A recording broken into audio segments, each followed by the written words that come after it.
Olá pessoal, hoje eu tô aqui para falar sobre o AirPod Max, os fones de ouvido da Apple. Antes de mais nada, eu só queria dizer que esse não vai ser um review técnico. Tá cheio de review técnico por aí.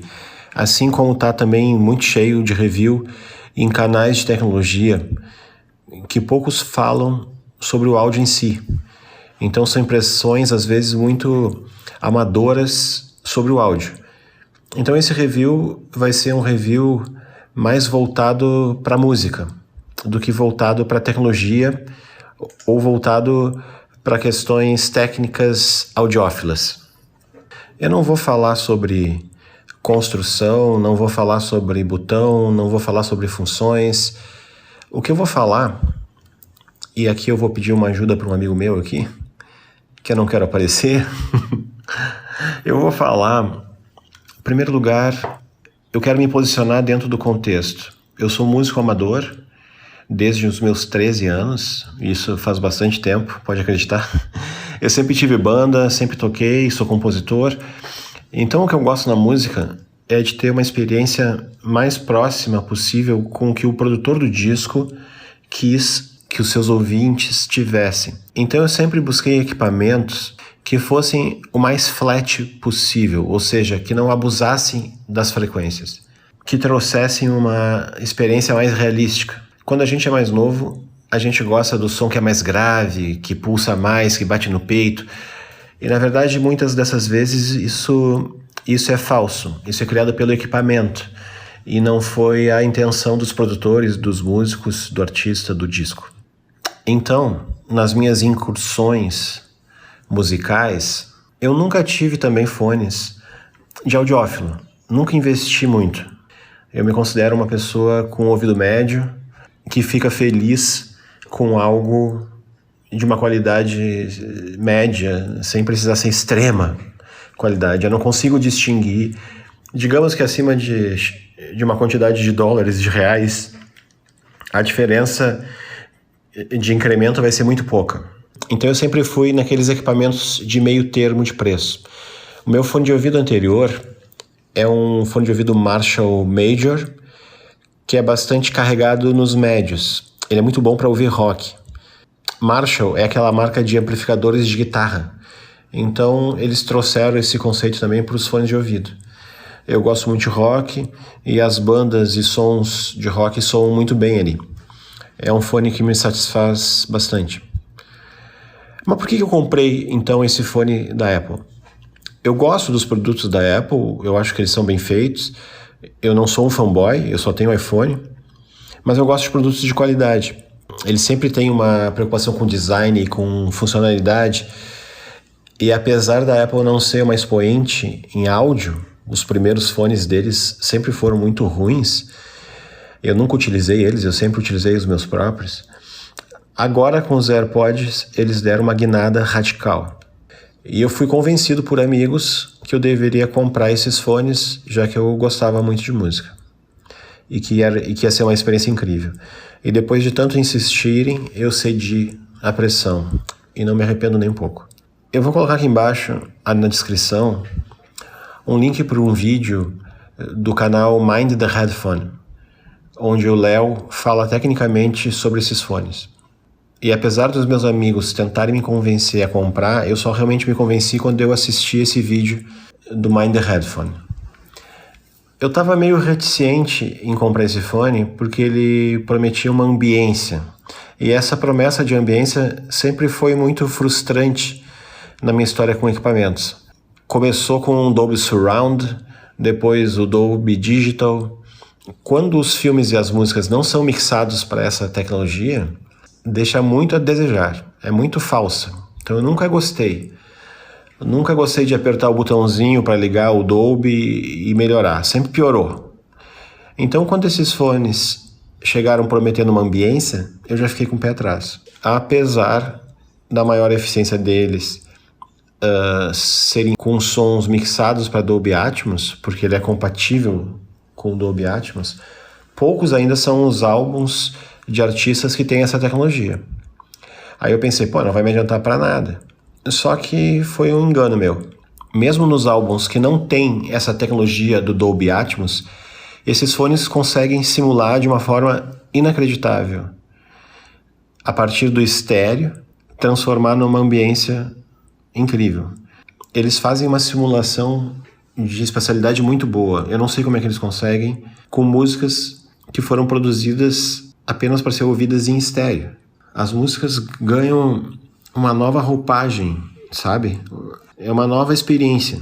Aquele disco que tu gosta, que tu já ouviu tanto, tu vai ouvir de novo com essa simulação de espacialidade e ele vai te trazer novas percepções. E quando se fala em espacialidade artificial, geralmente o que se pensa? Que o som fica distante, fica longe, perde o peso. E isso não acontece nos AirPod Max. Ele posiciona dentro do ambiente virtual os instrumentos de uma forma muito peculiar e gratificante. E quem acaba se valendo melhor dessa tecnologia, esses álbuns em estéreo apenas, são realmente aquelas gravações mais limpas, mais cruas, em que o que contou ali, aquelas gravações em que os engenheiros de som foram realmente os protagonistas da captação. Eu não estou falando sobre a qualidade do registro da captação na fita, no digital. Eu tô falando na qualidade da captação, da microfonagem, a como posiciona nos instrumentos, bons prés, sacadas de ambiência, de estúdio. Esses sons realmente vêm à tona e fazem a diferença. E com relação a isso, o que eu fiz? Eu peguei e criei no Apple Music uma playlist que chama AirPod Max Best Experience, para ser encontrada por todo mundo, pus esse nome em inglês. Eu vou deixar o link para quem quiser aqui na descrição. Então ela traz sons tanto em Dolby Atmos, por exemplo, tem músicas do Queen agora que foram relançadas em Dolby Atmos, como o disco do R.E.M., que está em Dolby Atmos, o disco Abbey Road dos Beatles também está em Dolby Atmos. Então tu percebe como é que gravações antigas conseguem se sobressair. É porque originalmente elas foram muito bem feitas. E aí eu tenho algumas aqui, como essas, como a da Alanis Morissette, There I Would Be Good, O Janta, do Marcelo Camelo, High and Dry, do Jorge Drexler, que é uma música do Radiohead, na verdade. Asilo, Tribunal de Bar, de um disco incrível dos Paralamas, chama Os Grãos, e ninguém conhece muito, não fez muito sucesso, mas a gravação é sensacional. E esse disco do Pearl Jam, chama Binaural, ele foi todo gravado no sistema Binaural, que é aquele microfone que tem duas direções, tem duas orelhas, sabe? Ele simula a captação dos nossos ouvidos. E então todo esse disco é assim. E aqui ele fica muito bom, mesmo ele não sendo mixado para Dolby Atmos. Blood Sugar Sex Magic do Chili Peppers, de 91, é inacreditável. Ele foi produzido pelo Rick Rubin numa casa, ele não foi feito em estúdio, sabe? É uma casa que tem uma ambiência, ele tem uma captação orgânica, natural, e aí ele cresce muito nesse ambiente espacial dos fones que ele cria, né? Então eu preparei essa playlist e cada vez eu tô aprimorando ela com experiências que eu vou encontrando que se adaptam muito bem aos fones, sejam Dolby Atmos ou não. E eu vou compartilhar então o link dessa playlist na descrição. Bom, sobre qualidade de som, o que a gente percebe? Ele não é um fone que exagera nos graves. Os graves estão presentes, são intensos, mas eles são envolventes. Eles te circundam, eles não te machucam. Não sobra, ele não estoura. Ele não sobressai as outras frequências.